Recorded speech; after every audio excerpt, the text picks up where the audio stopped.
All right, I think we're going. Good morning. It's morning in Japan for you, right? It is morning. It's 11:35. It's getting to my hungry time. Oh, wow. I just had my Sunday dinner. Uh, And it's Monday lunchtime for you. So, welcome. And Tyron, I'm just making sure we are live in the group. Super excited to have you talk to us a little bit about your expertise with LinkedIn and how you've used it to monetize some of your passion projects. I've been hearing a lot from millennials that aren't quite sure what exactly LinkedIn can be for them. So, like I said, we'll appreciate your perspective.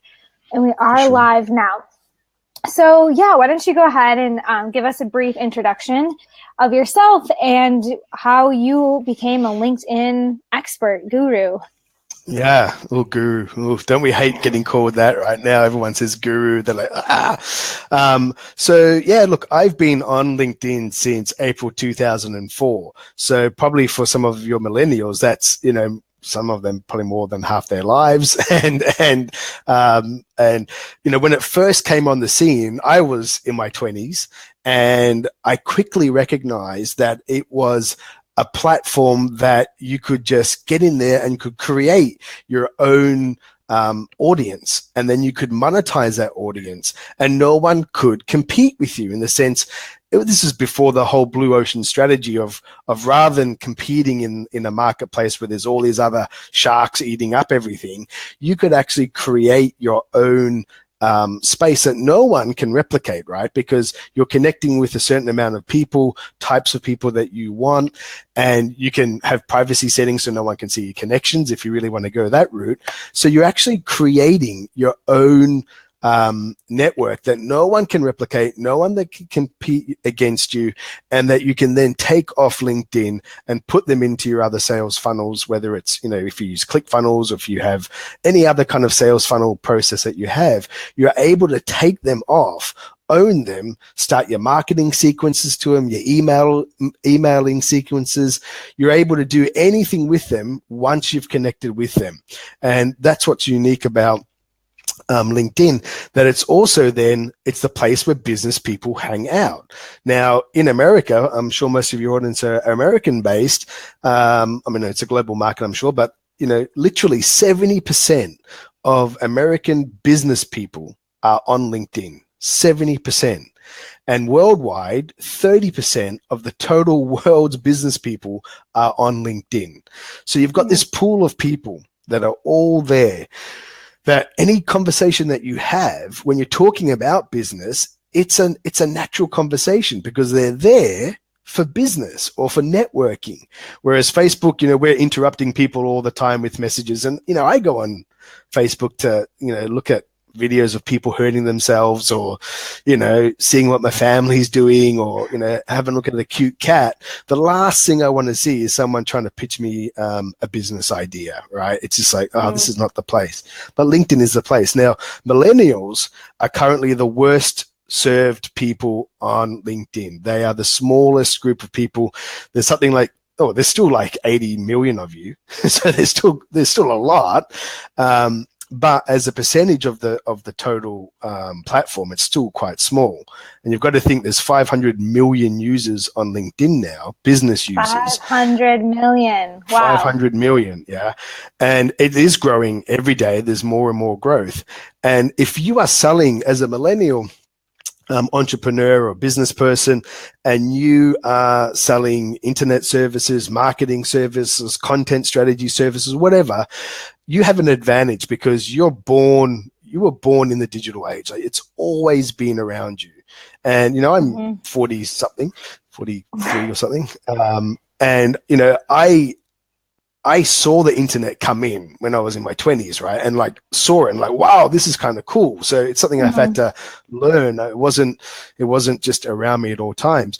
So you have an advantage of when you pitch these business ideas that are digital based and online based, that you've got instant credibility to a degree, because, older people, 40s and above, they're looking at you like, oh, what are they talking about? But it works, but they don't understand the PPC or SEO or sales funnel or whatever. Sure.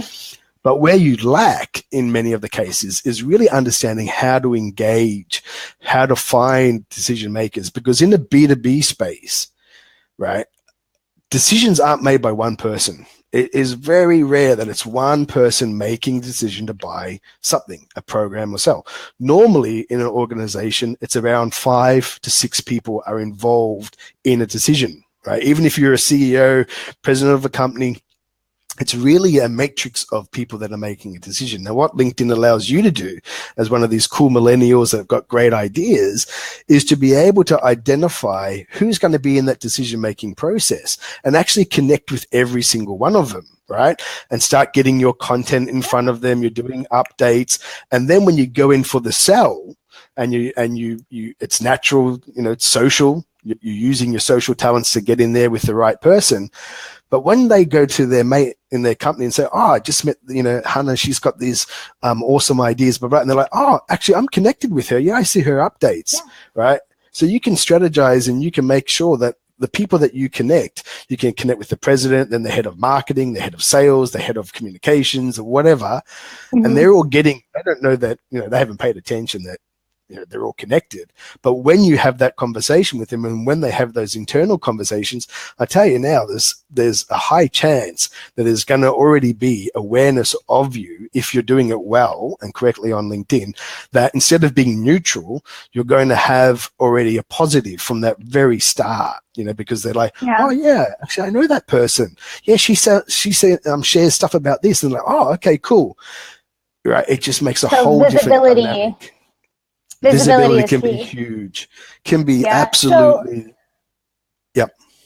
Yeah. So I think what you said at the beginning about, that LinkedIn offers this sort of professional space to get to know people, and you can then move them off of LinkedIn. And you're talking about sales funnels, or, a lot of people in this group have programs or services that they can just start offering to people. And I think that a lot of us in this group, millennials in general, maybe, are thinking Facebook is just fine for that. So if you are watching this right now and you're not really sure how to use LinkedIn, but you're trying to use Facebook as your networking platform, just drop a comment, because I'm curious how many others are struggling with how to use LinkedIn as a professional networking space when we already have Facebook. So can you talk a little bit about why we need a transition? Yeah, sure. Look, with any in all the years that I've been doing business, and certainly in the B2B space, you have to risk mitigate, right? You have to have multiple channels of leads coming in, because if you've got a program and you think it's pretty cool and you're just using Facebook, and someone comes in with a better project, better program, they've got more money to outspend you on ads, you're going to find that your leads dry up pretty quick. Right? If you haven't mitigated any risk of your lead generation, you're in trouble. So you've got to have multiple channels. So yeah, you can have the Instagram and all these other ones, but LinkedIn is one where, as I mentioned at the start, you get to create your actual audience, and you're able to, and everyone in your audience can be your ideal potential client, right? It's not like you run an ad, it gets shown to 50,000 people and 0.05% click on it, right? Like Facebook. Like Facebook, but you can actually connect to thousands of people over a period of time on LinkedIn. And then you can get that 40, 50, 60, 70, 80% even on response rates to your messages, right? Because if you curate it right, and if you do it well, you're talking to real people. Behind every profile is a real person, and you have all this data on them. You have more data on them. If they're in a group but not your friend, you can't see so much about a person, right, on Facebook. But on LinkedIn, as soon as their connection, I see every single thing about them. I have so many data points that I can start conversations. I can start interactions with them. I can feed them information that's going to be relevant to them, and I can ask them, what do you want? What do you need help with? So it's really building, and I think for millennials, they get worried that it's very, it's like Facebook in a suit, right? And you've got to act a certain way. Yeah. But the thing is, as soon as you get in the messenger, everyone gets naked again, right? It gets really right? People just will be talking hey. it's this really interesting dichotomy that happens, that you've got this, everyone's really formal on the front, but as soon as you get them into their message box, they open up. And that's when you guys as millennials who are, you're great at texting, you're great at that kind of communication, you can really impress people and then move them and say, okay, uncover the truth with these people, build the rapport with these people, uncover their problem, and then ask them, like, hey, I've helped other people with that kind of problem. Would you like to know? And they're like, yeah, I'd love you to be able to help me. Boom. Yes, it's a whole different, it's huge, right? It's a whole different paradigm when they're saying, help me. And that's what you get. That's what you get on LinkedIn. Now, when you undress LinkedIn, when you undress, I like that. When you undress, get them off their suit. But you've got to be careful. I coined a term called the value vomit, and the value vomit is what I see on LinkedIn all the time. Is that someone will, I see it coming a mile away. Someone will like one of my posts, maybe 2 or 3 posts. Then I get the connection. I know it's coming. Then I get the connection request. I accept. I look at their profile, and it's just this horrible looking profile. And then the next thing I get in my message box is this like list of, here's a link to this, here's a link to that, because someone's teaching, well, everyone's teaching out there, provide value, but you're getting it wrong. You're providing vomit. You are value vomiting already because you don't know what their problem is, right? It's like going into the doctors and you walk in there and you've got a sore elbow, but the doctor says, hey, I'm going to cut your toe off. And you're like, but my elbow's the problem. Here's all the evidence. yeah. But so I love this. I just want to break it down a little bit. So as we are out there looking for people, I think a lot of folks are familiar that you can search for people in your industry, or like an example, there's a lot of bloggers in this group. So maybe you're a travel blogger and you go network with other people that are interested in travel. You connect with them. And then you're encouraging a real person, organic message. And you're saying that's where you can get to know someone that might, end up working with you, collaborating, helping you with a project, instead of just thinking you have to have the perfect profile line or, have everyone validate you. You're really encouraging more of the one-on-one conversation on LinkedIn. Absolutely. I mean, people worry. This is one thing, one of the shifts that you have to make on LinkedIn to really make it work, is that you've got to get rid of the small player syndrome or the imposter syndrome, whatever you're suffering. And a lot of millennials, and when you start business and you don't have the testimonials and recommendations and network, the only thing you have is your ability to say, you have a problem and I am awesome at fixing that problem. And I can fix it for you. And I can show you how to do it. And it doesn't matter if you've been doing it for 30 years, 40 years, 50 years, and have got 1,000 people saying he's great. To that person, you are the problem solver. They're laying up at night waiting for someone like you to come and solve their problem. And I see it on LinkedIn a lot, that people are always worried, like, oh, I don't have enough experience. I don't have this. I don't have testing. You don't need it. It helps later on as you grow. But you can approach these people one-on-one and build that rapport, and then sell a solution to them. Sell the solution to them, and they will accept it and they will run with it. Now, you're giving a great example about travel bloggers. Like, okay, it's great to have a travel blog, but awesome. But wouldn't it be great to have sponsorship by Red Bull, or sponsorship by Condé Nast, or sponsorship by GQ, right? Well, how do you do that? Well, you connect with the right people. There's different strategies you can use to get them actually then coming to you and saying, hey, can you help us with that? But it all starts by having real intent when you go onto LinkedIn and building your network that is based on what you're trying to get out of it as well, right? So you don't just connect with everyone. It's just a waste of time. You connect with the people that you want, and you only deal with the people that you want. And that saves you a hell of a lot of time as well, because as business owners and entrepreneurs, we don't have hours and hours and hours to be on LinkedIn. It's, Right. Right. it's And it's boring. overwhelming for a lot of people. And yes, Yeah, it's boring. it's boring and it's overwhelming. So you have to go in there with real intent each time. So when you Yes. turn on LinkedIn, another thing you've got to get in your mind, you've got to have a workflow process. You've got to have, it's like a checklist for a pilot, right? They don't start the plane and fly off. They sit there and they're like, okay, flaps. Yeah. We've seen the movies. We all can fly planes, right? Because, we've seen the checklist.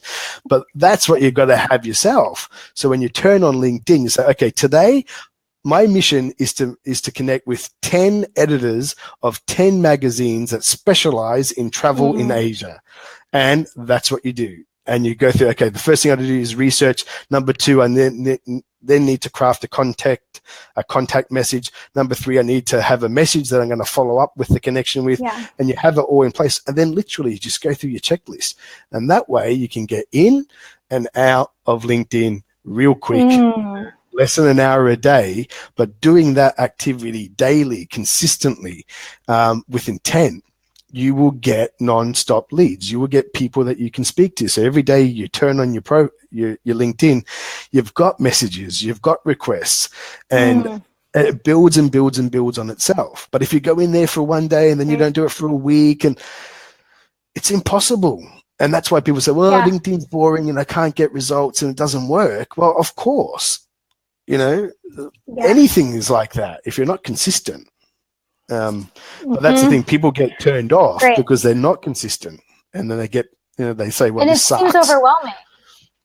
Yeah, but what you just said, like maybe like an hour a day, if you're really committed to making connections on LinkedIn, have your checklist of what's my mission, who are the people that I'm looking for. I love that what you said. If you're, you can't talk to everyone and you can't be looking for anyone. So just anyone. So finding really specifically who it is you want to connect with, whether it's, people that will help you get your next job, or people that will vouch for your blog, or people that will buy your socks. We have all sorts of entrepreneurs and ideas in this group. Then sending them those personalized messages, and following up, and keep showing up, and be a real person and build real relationships, even though we are in this online space, and LinkedIn sometimes gets that rap that it's impersonal. Yeah, for sure. We have to make it. Oops, sorry, I've just lost you. Can you hear me? Yeah, there's a little delay. I can hear you. Right. Okay. I just saw a comment come up that it was rude to connect with people you don't know or something like that. Part of the comment cut off, so I couldn't quite see it. But I can look at the point is, when is it rude to walk into a doctor's office and ask them to help you? No.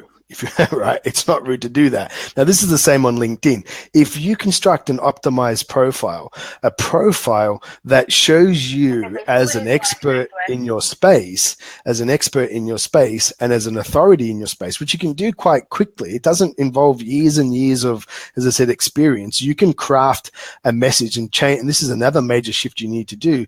You need to change your LinkedIn from a career online CV to a client-facing sales promotion board. It's like media, right? LinkedIn is not a career job site. LinkedIn is the largest business platform, media platform in the world, and you have exactly the same amount of space as the most celebrated people on earth. There's some influencers, but if you look, like if you're in ClickFunnels group or a ClickFunnels user, for example, if you go online on LinkedIn and look at Russell Brunson's LinkedIn profile, it's horrible. He's not making 1 cent from LinkedIn, I guarantee you. Same thing, you look at Ty Lopez, the guy that sells, he's everywhere. You click on YouTube, he's everywhere. You look at his profile, it is rubbish. It is CV based. Wow. If you're a keynote speaker or an investor, you could outrank him on LinkedIn. You look at authors. If you're a blogger or a writer, Malcolm Gladwell, Being and Outliers, all these great books. His profile, it's abysmal, right? It's just horrible. So you can actually outrank these people on LinkedIn, get more visibility, get more eyes on your profile than the celebrities of the industry. Yeah. And just by having the personalized messages, you're saying we don't have to have a perfect profile? No, you have to have a profile, but you've got to change your profile from a CV based on like, I'm responsible for this, I've done. No one cares. Now, if you're trying to sell or promote a product, if you were searching for your service on LinkedIn and you have your title as, entrepreneur, who's searching for that? It has no meaning. So this is one tactic that your fans can do instantly is you have to go to your profile and you have to look at the titles that you have on your profile. And if it says just one thing like entrepreneur or business owner or marketing director, that is going to get you nowhere real quick. What you've got to do, and because you're thinking CV, what you've got to do is think, what product or service do I have? And how would someone find me on Google? Just think of Google, because LinkedIn is the same. The algorithm for searching and bringing results is kind of similar in certain ways. And you can use the LinkedIn search bar, or you can actually search on Google, because what you'll notice that Google indexes LinkedIn because LinkedIn is an authority site. It's been around for 14 years. It is powerful. So if you rank high on LinkedIn, you will rank number one in Google. So one of my businesses, I've got multiple businesses. One of them is a recruiting business. Now, if someone goes to Google and they put, advertising and media recruiter in Asia, I'm going to come up number one, right? Wow. Because I come up number one in LinkedIn, I come up number one on Google. So what you have to do with your titles is get rid of your ego, like owner, president, CEO, entrepreneur, and replace it with what you actually provide. So it can be, for me, it's like advertising recruiter, advertising in media in Asia. It's the key words that people actually search for. And then in your description, you can include, hey, I founded my company and blah, blah, blah, whatever. But if your titles are just using these one-word titles, it has no context, has no meaning.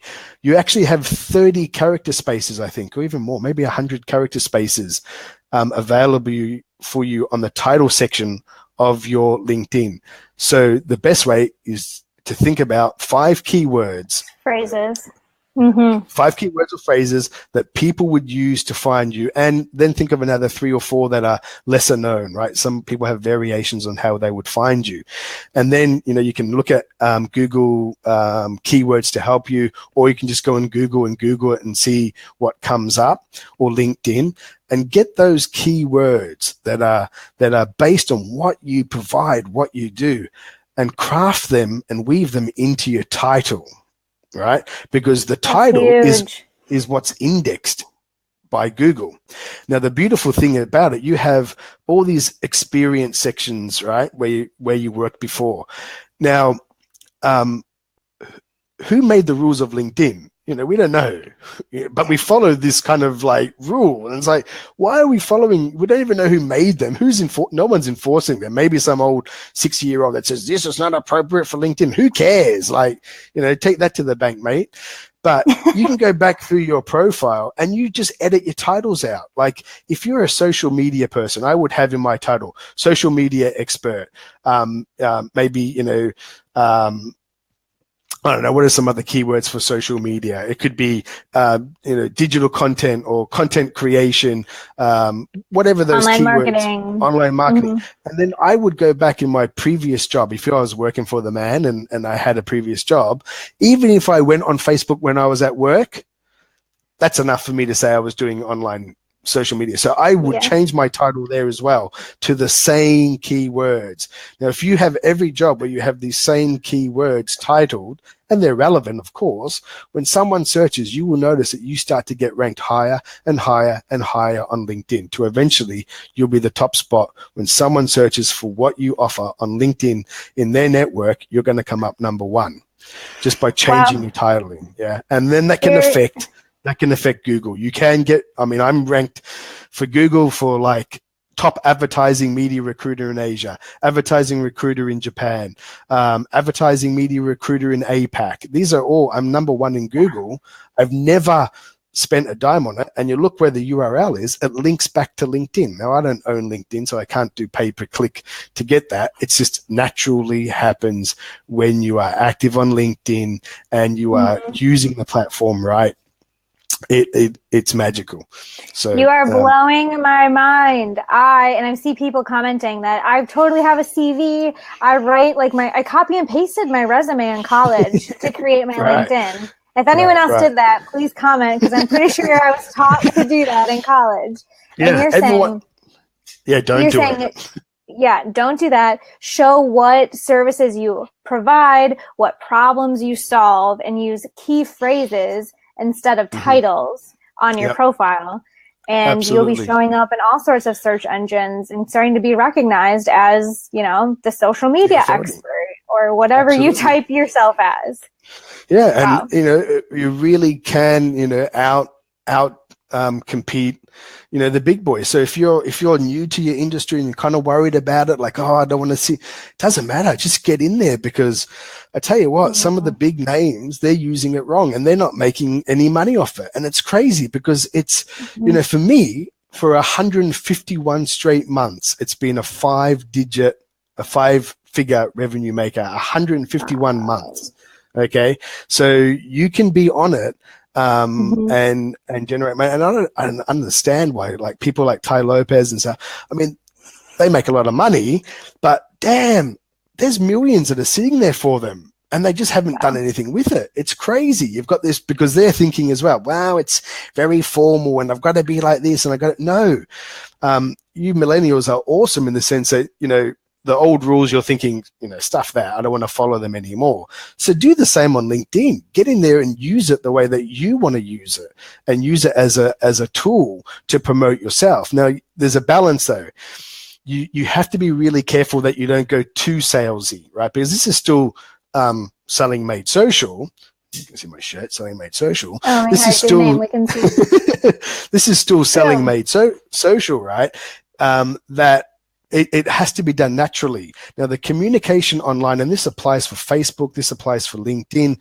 A lot of people, as I said, they're doing that value bombs, which are just horrible, and I call them value vomits. You've got to emulate real life in your communications. So when you meet someone for the first time in real life, you don't walk up to them and say, "Hi, I'm Tyron Giuliani. I was born in 1974. In 1998, I moved to Tokyo, and then I did this." And you don't do that in real life, right? But that's what people do online all the time, on every platform. These emails that you get are just atrocious. Everyone thinks, I'm offering value, I'm offering value. You're not. You're boring me, and you're just inappropriate. Yeah. Think about when you meet someone at a networking event for the first time. Like, really think about it. Do you walk up? What do? You normally walk up, you make a question, you make an observation, or you make a statement. And they're normally like really short. And then that person makes a short answer, statement, observation, and you go back and forth about 3 or 4 cycles, like that, and then it gets deeper.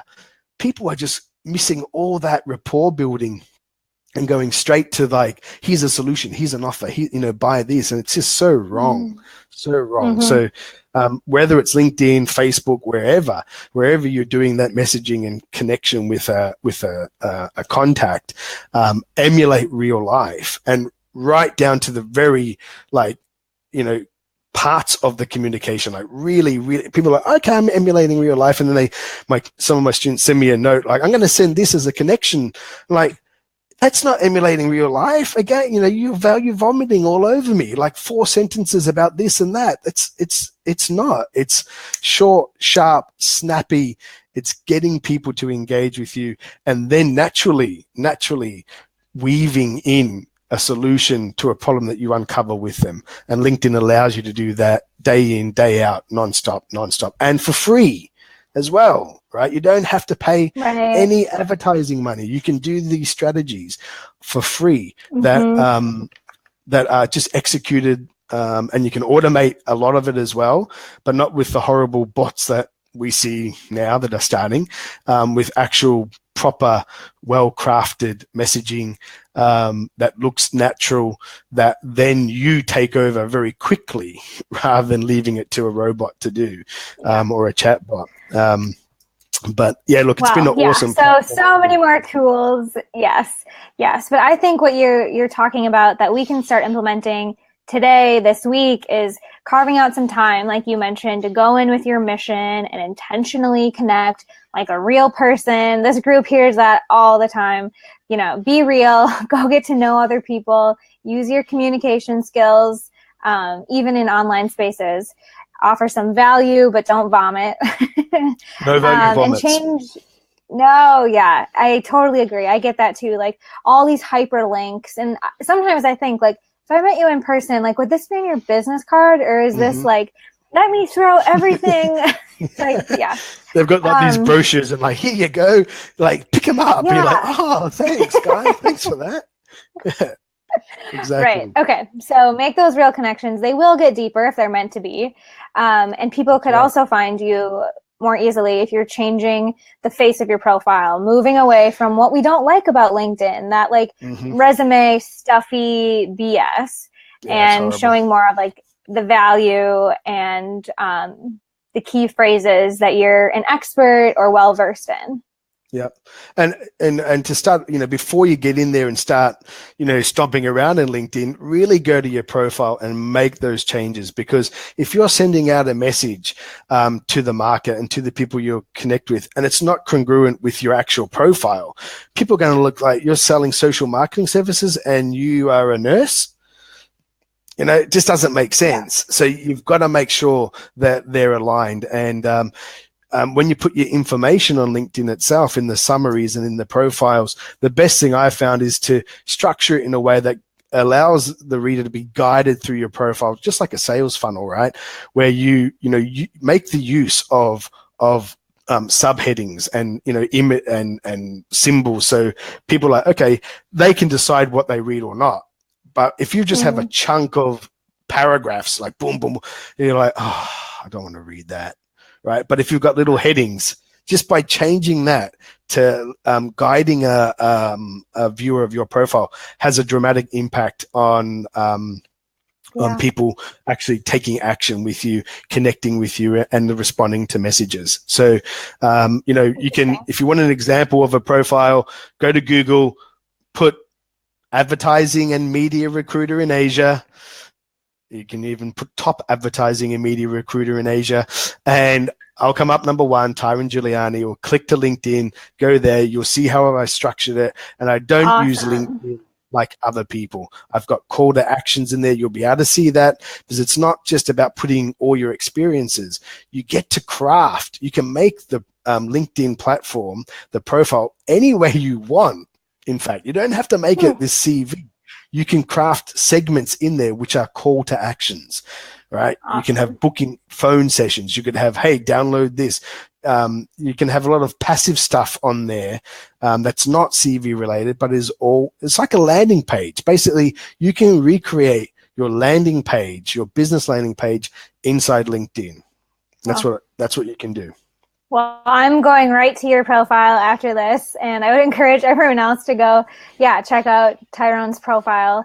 And I just want to make a quick note. We're talking a lot about, business strategies and ClickFunnels. And would you say, though, that creating a network on LinkedIn would work even if you are looking for a desk job, or you are just looking for even like a volunteer opportunity? Do you think that making these changes are beneficial for other types of connections besides just, finding clients or running your business? If you're not in a position yet to become, a full-time entrepreneur, and you're, whatever reason, and you want to get expertise. I mean, to become a good entrepreneur, sometimes it's awesome to have experience inside a world-leading company and learn from the masters. If you want to have an e-com shop, wouldn't it be great to work in Amazon for a couple of years? It kind of makes sense. But the same thing, you've got to structure it in a way with intent. So if your intent is to get a job in an e-commerce company, then you've got to structure your profile so it focuses on that. And of course, I mean, LinkedIn was originally made as this kind of online career site, which has morphed and morphed and morphed into what it is today. And that's why Microsoft bought it for $26 billion, because it's all about the sales. 80% of B2B leads come from LinkedIn, right? That's the research, 80%. So, and Microsoft saw that, and that's why they purchased LinkedIn. So that's why when you turn on like Windows 10 now, you'll see there's you can integrate your LinkedIn right into the start button of Word now. You can get notifications in that. So there's going to be more and more of this happening. Wow. LinkedIn is going to become more prevalent because now Microsoft, they need to monetize this, right? So yeah, for career stuff, if it's about you just building your own career because you're not ready to be a full-time entrepreneur, then LinkedIn is absolutely, fundamentally it was made for that. But what I've done is that I've made strategies to layer on top of it, which are just as powerful, but using it in a different way. But certainly for having a structured profile, same thing. Don't just have a list of responsibilities and, no one cares about that. Talk about outcomes on your profile and again, offer some kind of value even on that profile that when people come to, that they can maybe have a look if they want to, rather than just like forcing it on people in a message. But you can certainly structure your career site so it looks, use imagery. This is another thing. You can add media to your profile. Now, you millennials are awesome at video stuff and imagery and all that. Like, stack your profile with that. A picture, as I say, a picture's worth 1,000 words. Like, use it. Every section of your profile, use imagery, use the video function if you're comfortable with that. Because again, probably about 97% on LinkedIn aren't doing that. They just put in their CV. Like, why not connect it to the school you went to? Maybe you were at some event and, you gave a guess, you were speaking to a hobby club. Maybe in your previous company, you did, you're in advertising, you helped them make a new ad for Nike. You put that in your profile. You can do all that. So, I encourage those that are, for everyone to use the media, upload media into it and make your page, interesting. Stand out. Yeah, stand out. But in a good way, not in like a horrible, like salesy banner that says, I get, some of them are just so horrible. And I know, like, I'm not connecting this person because as soon as I do, I know they're going to value vomit all over me. So I avoid it. So you've got to find that balance of just being too salesy and then like being the authority and the professional. And you'll get a sense. It's more of a feel. And this is where I think millennials, you've got more empathy than I think probably some of us that are a little bit older, because you've been brought up in working together and collaborating and all this kind of stuff. That when I look at a profile, I have a feel. I have that gut feeling like, oh, that's a good test, right? If you're looking at a profile and you think, change your profile, right? If you see it, if you feel it, and ask, get 3 of your friends and say, hey, go on my profile. What's the feeling you get instantly when you look at my profile? And if it's like, oh, it's really salesy, boo, you want to change that. Awesome. Yes, we can have that happen in this group too. I would love to see people go check out Tyron's profile, make some changes, and share it in here. I would love to see us, giving each other that gut feeling to see if we're standing out in the right ways and, showing the right stories, the right media, the right expertise, so that we can connect with people that will either get us that next job connection or, sponsor us or lead us to whatever we need. And the good thing, I think, if more and more millennials get on it, you have the power to change, to make change in so many aspects of this world, which is just awesome to watch. And, I work with a whole heap of millennials in one of my businesses, and they're just awesome. They've got a different perspective than what I have. And I think I'm pretty, progressive, but then when you speak to younger people, they're like, oh, okay, wow, that's something I hadn't thought of. Now, it means that, you guys are the next ones coming through LinkedIn. So encourage it, change the way people use it and think about it by you being the leader and making those changes. And if there's a core group of you, as I said, there's 80 million millennials, but if they start to use it in the way that they're interested in and excites them, it will change the platform.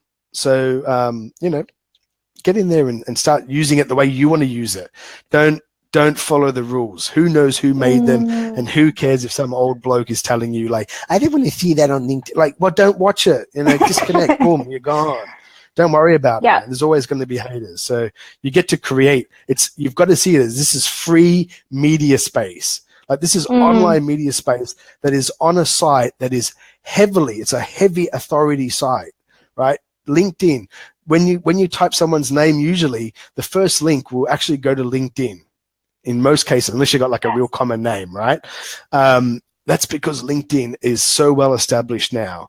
So it is an authority site, and you get to, you get extra juice from the same squeeze. Basically, you get to use their authority to make you stand out. So use it. Wow. They've spent the millions and millions, billions, getting where they are. So just piggyback on them.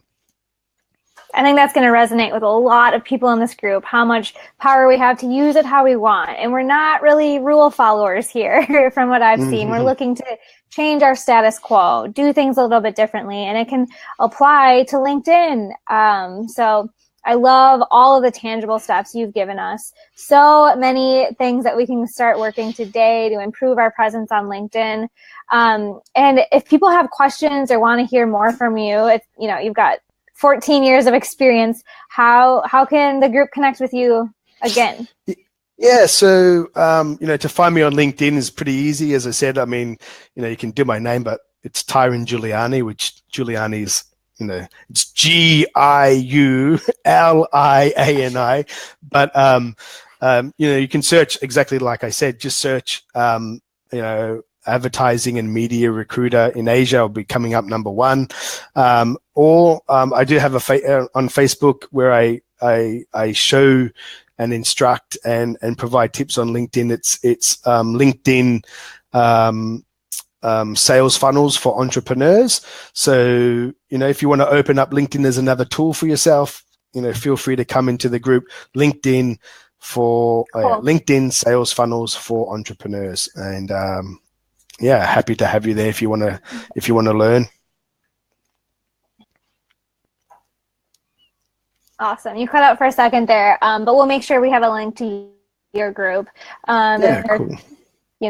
In-depth action steps and maybe a little personal. Yeah, for sure. So appreciate time. I know it's almost your lunch time. Yeah. It's almost my bedtime.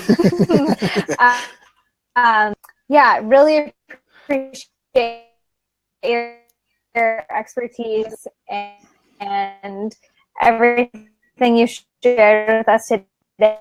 And see you if they do have more questions. Love to see more. Oh, just cutting out. I hope you all need it. If you ever have questions, to drop comments in this group. Are you with me? Oh, I just cutting out right at the end, at the important part. Yeah. No, my pleasure. So really, thanks. And I just hope to see you all soon. Yeah. Thank you again. All right. Thank you very much, guys. All right. Thanks. Bye-bye.